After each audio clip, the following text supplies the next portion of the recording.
There is a power even greater than moving mountains and filling seas, the power to master oneself. It is the ability to find stillness even when the world around us roars, and to discover that the key to peace lies not in changing the world, but in mastering our own reactions.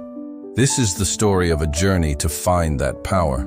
Once upon a time, in a small village nestled at the foot of a mountain, lived a man named Ethan. Ethan was a talented carpenter, but he was known throughout the village not for his exquisite woodwork, but for his fiery temper.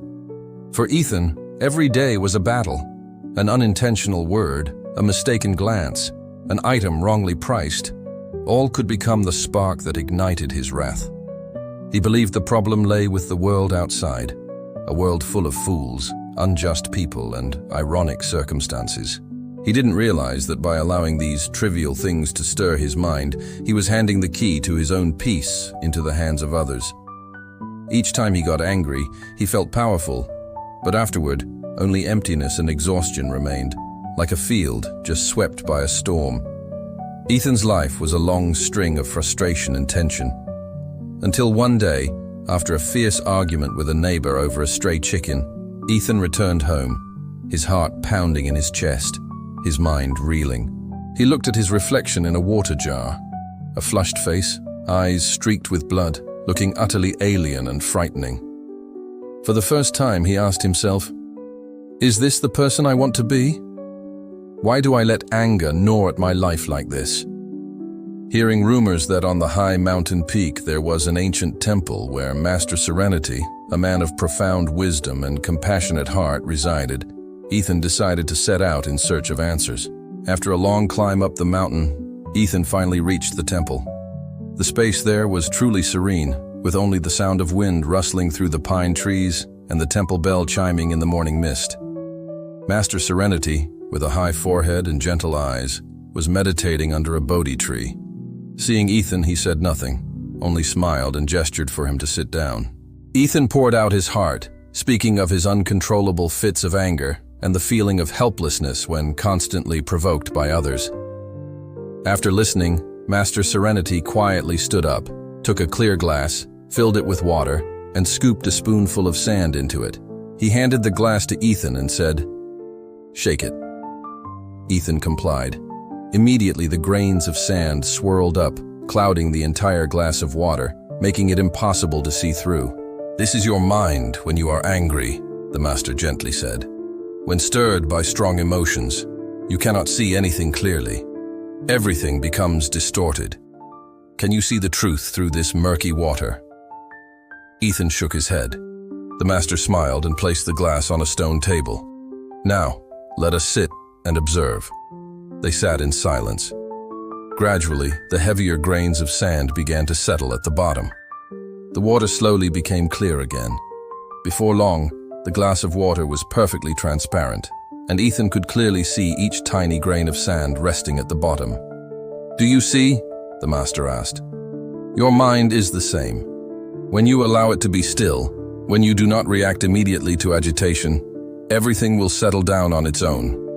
And then, the truth, the solution, and peace will reveal themselves." He continued, his voice warm like a flowing stream. "Anger is like a burning coal, my child. You pick it up with the intention of throwing it at someone else, but the first person to get burned is you. People may throw mud at you. That is their action. But whether you bend down, pick up that mud, and throw it back, that is your choice. Whether you hit your target or not, your hands will still be dirty. Reacting blindly is to dirty your own mind. Instead, learn to respond. To respond is to choose a different path, a path that keeps your soul clean. You cannot control the actions of others, but you can always control your own reactions. The master's words were like cool water irrigating Ethan's parched soul. He bowed in gratitude and descended the mountain, carrying with him the image of the sandy glass and the profound lesson about choice. His true journey had only just begun. In the days that followed, life continued to present Ethan with challenges. The first was at the market. A vendor deliberately shortchanged him. The familiar surge of anger began to rise in Ethan's chest. His face flushed. He was ready to yell, to humiliate the vendor. But then, the image of the murky glass of water appeared in his mind. The water is boiling. The sand is swirling, he told himself. He closed his eyes, took a deep breath, and slowly exhaled. He did not yell. Instead, he opened his eyes, looked at the vendor calmly, and said, "Sir, it seems there might be a slight mistake with the scale. Would you mind checking it for me, please?" The vendor, who had been bracing for an argument, was stunned by Ethan's composed demeanor. He awkwardly placed the bag of goods back on the scale and realized his error. He quickly apologized and measured out the correct amount for Ethan. Leaving the market, Ethan did not feel triumphant, but rather an unusual sense of peace. He had conquered himself. Another time, while walking along the village road, some young men who knew his temper deliberately taunted and mocked him. Ethan's fists clenched. He felt blood rush to his head. They were throwing mud at him. He could turn back, curse them, even fight. But then he remembered the master's words, "Your hands will be dirty." He took a deep breath. He looked at them, not with angry eyes, but with a steady silence. Then he offered a faint smile and continued walking. The taunters looked at each other, bewildered, their jeers dissolving into the air, meaningless. Ethan realized that their words only had power if he allowed them to have power. By not reacting, he stripped them of all their authority. Through each practice, Ethan gradually understood a great truth. No one could make him angry without his own permission.